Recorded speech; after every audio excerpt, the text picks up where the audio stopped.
Good afternoon, all of you. My name is Khushboo Gupta, Associate Professor in IIMT College of Pharmacy.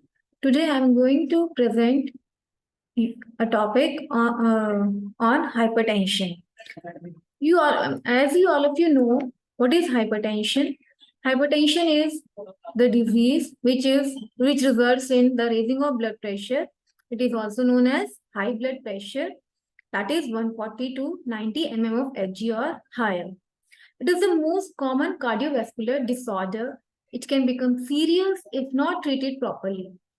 Sometimes the people with high blood pressure may not feel any symptoms, due to which it is also known as silent killer. So the only way to get rid of this is the regular checkup.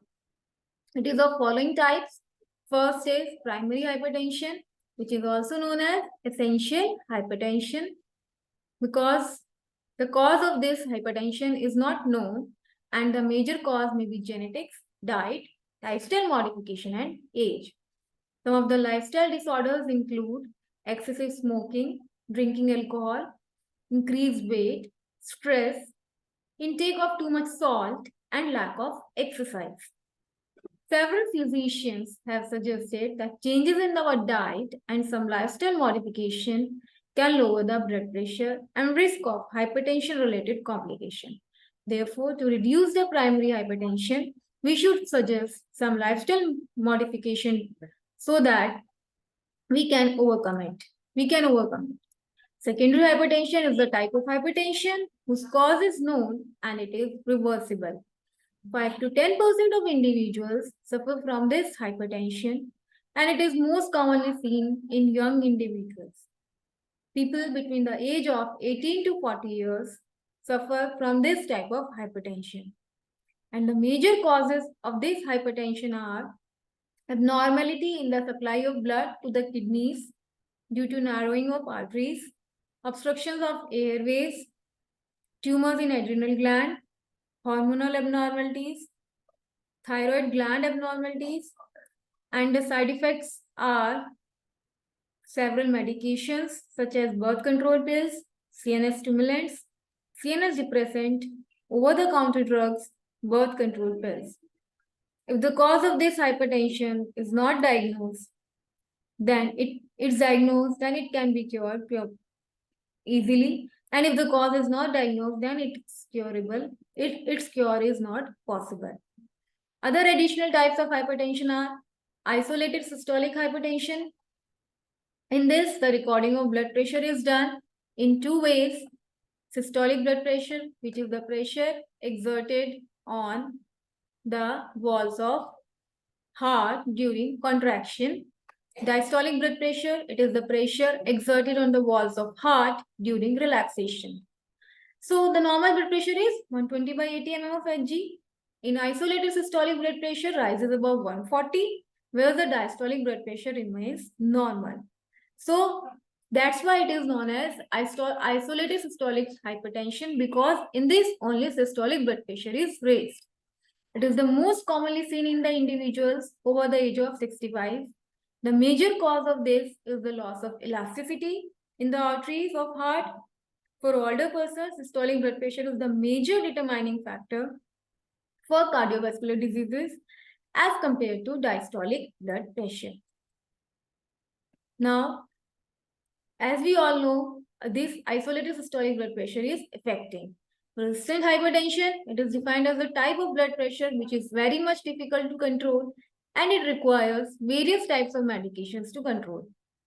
Approximately 10% of people with high blood pressure develops resistant hypertension. People with this hypertension can be treated with the help of multiple drug therapy. Next is malignant hypertension, which is defined as the high blood pressure that causes damage to our internal organs. It is also an emergency condition. In this type, the blood pressure rises to more than 180 to 130 mmHg, which is a very severe condition.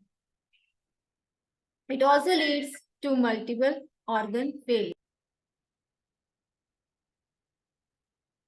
Malignant hypertension, that means it leads to multiple organ failure.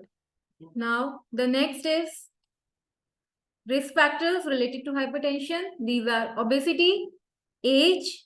People after 50 years of age usually develops this coronary artery disease, which is a risk reason of hypertension, diabetes, smoking and drinking alcohol, family history, lifestyle modification, and stress. These all are the risk factors for hypertension. Now, the pathophysiology of hypertension.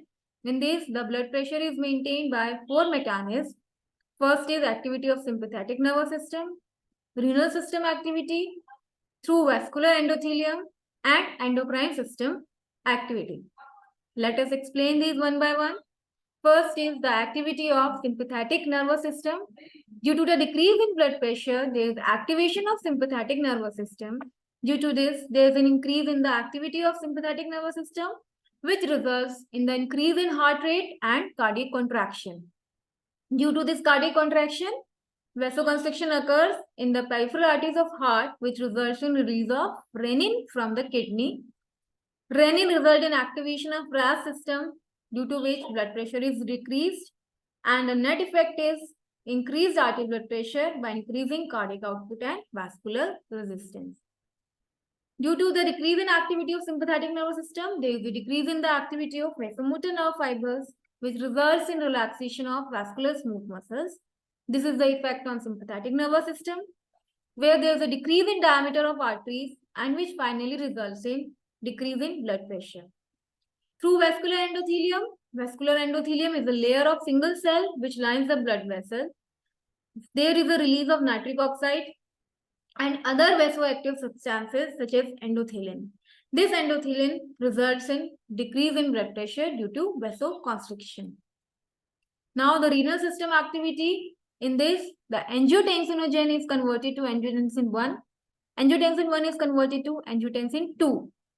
Angiotensinogen is converted to angiotensin 1 in the presence of renin, and angiotensin 1 is converted to angiotensin 2 in the presence of angiotensin converting enzyme.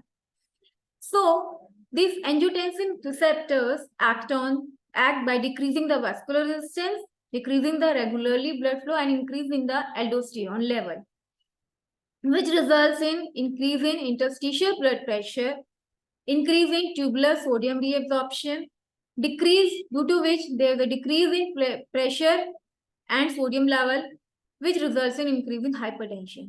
So, we have understood that if we will inhibit this pathway, angiotensin 1 will not convert to angiotensin 2. That means if we inhibit the release of renin from the kidney or inhibit the enzyme such as angiotensin converting enzyme, then this hypertension, these angiotensin receptors will not form, and this whole pathway will not occur, and there is a decrease in blood pressure.